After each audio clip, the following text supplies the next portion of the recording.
Oras. Sa mga nagnanais magkaroon ng sariling bahay, may magandang balita ang Pag-ibig at SSS. Mas malaking halaga na ang pwedeng utangin para magkabahay at sa mas mababang interes pa. Nakatutok si Jamie Santos.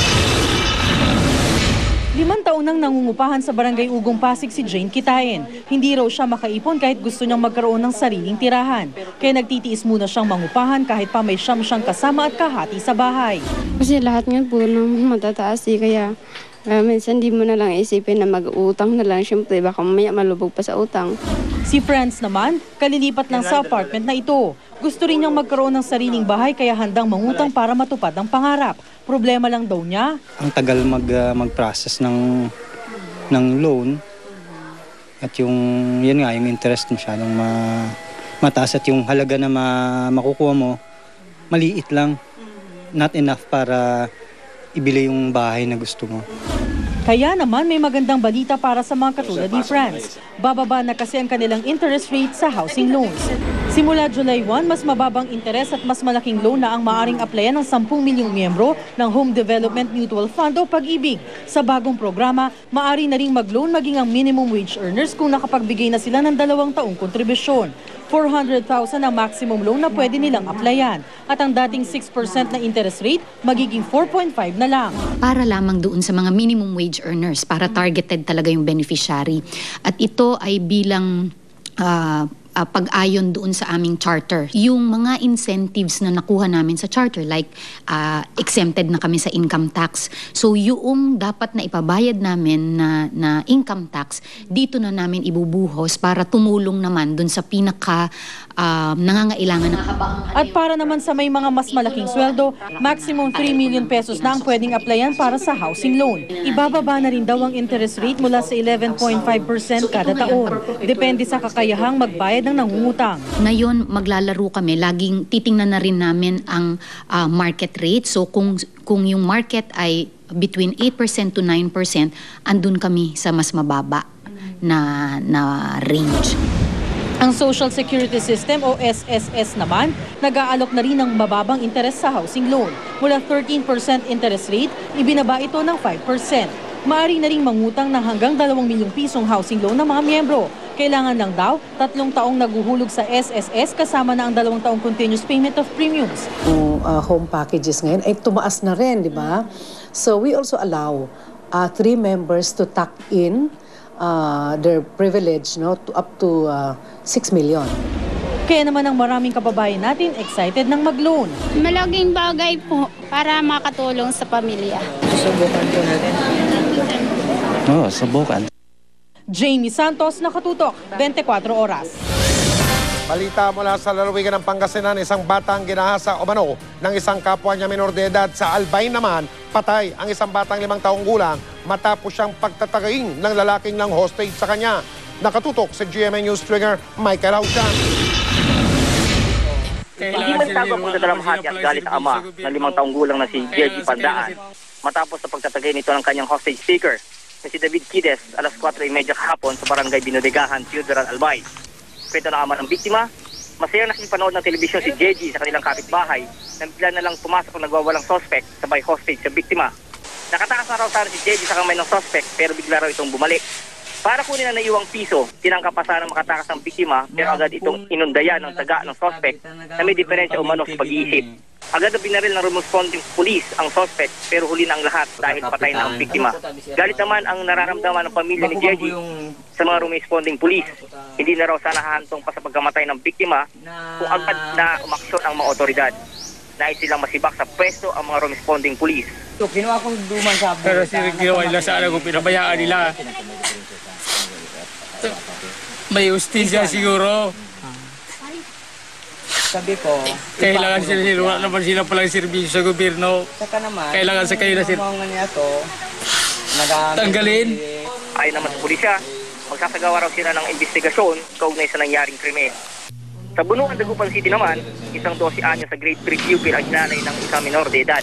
Ayon sa biktima si Lelen, hindi tunay na pangalan, naglalakad daw siya sa Tondaligan Beach noong Lunes. Nang bigla raw siyang hilain ng 17 anyos na suspect na si James. Hindi tunay na pangalan sa isang madilim na bahagi ng Dalampasigan, pasado alas 8 ng gabi. Hindi po ako nakasigaw. Bakit? Dati na nilulunod niyo po ako. Sa medical legal examination, positibong nagalaw ang biktima. Sa harap ng pulisya, umamin ng suspect sa kanyang ginawa. Nabadang ko po, pinagtatanggang ko po na kasain. Kasalukuyang nasa pangangalaga pa ng PNP Dagupan ang suspect na umamin naman sa kanyang ginawa. Mula rito sa Albay, Michael B. Hausan, GMA News.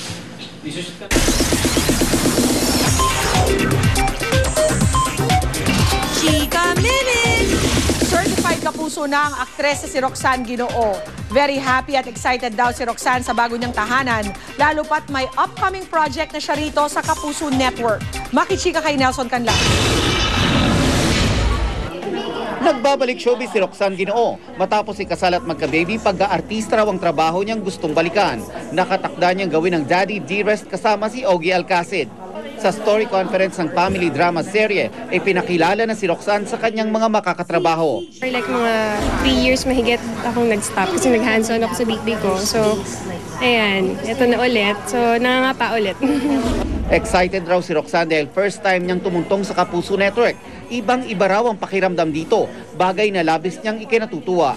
Masaya. Ibang grupo, ibang klaseng work. So, I think light comedy po yata to. So, it's a Jimmy. And first time ko makakatrabaho yung mga Kapuso stars po.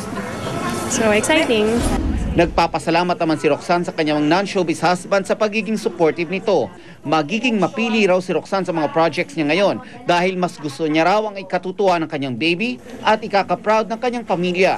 Konti lang naman yung mga limitations ko. Siyempre ayoko naman na pong gumawa ng mga daring roles or mga yung mga marireveal naman yung mga konting ano mo. So parang hindi na appropriate para sa akin.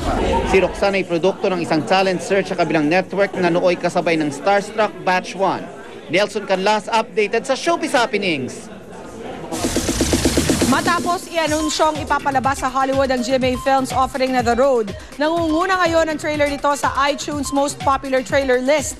Patunay na world-class ang horror film na pinagbibidahan ng Kapuso stars. Nauusan pa ng The Road ang trailer ng superhero film na The Avengers. Ikinatuwa naman ng GMA Films ang magandang feedback sa trailer. Para sa mga kapuso natin dyan sa US, nakatakdang mag-premiere ang The Road sa Los Angeles, California sa May 9. Ang regular showing naman ay sa May 11. If they're looking at the trailer and it's the most popular trailer, as in number 1, beyond Avengers, then definitely we're hitting the target market. Naispatang magkasama sa isang concert kagabi sina President Noynoy Aquino at ang Kapuso host sa si Grace Lee. Ito'y sa gitna ng balibalitang break na ang dalawa. Nakita silang nagde-date sa concert ng jazz legend na si Sergio Mendez. Marami rin daw silang kasamang PSG. Kasama rin nilang nanood ang ilang kaanak ni Pinoy, kabilang ang presidential sisters na sina Balsi Cruz, Viel D at Pinky Abellada. At yan po ang may init kong chika this Wednesday night. Tutukuling bukas for the hottest entertainment news. Dito lang sa Chika Minute. Ako po si Tia Guanyo. Mel, Mike? Salamat, Pia. At bago po kami magpaalam, binabati namin ang aming Senior Vice President for News and Public Affairs, si Marisa Flores, na nagdiriwang ngayon ng kanyang kaarawan. Happy birthday! Happy birthday sa mga nakakakilala po kay Marisa L. Flores, Senior Vice President ng GMA Network for News and Public Affairs. Birthday niya po ngayon. Yan, may blowout daw. Sabi ko. At yan po mga balitang aming tinutukan sa nakalipas na 24 oras. Maraming salamat sa inyong pagtitiwala mula sa tahanan ng katotohanan. Ako po si Mel Tiangco. Siya nga pala mga kapuso, pinapaalam po namin sa lahat ng bumubuo ng pamilya ng mga Lasalliano. Pumanaw po ngayong alas 7:10 ng gabi si Brother Rolly Dizon at siya po ibuburol sa Lasal Green Hills. Ako po si Mike Enriquez. Ito ang GMA. Walang kinikilingan, walang pinoprotektahan. Walang kasinungalingan, serbisyong totoo lamang. At dahil hindi natutulog ang balita. Saan yung blowout? Hindi ko alam yan ah. Nakatutok kami 24 oras. Pati sa blowout.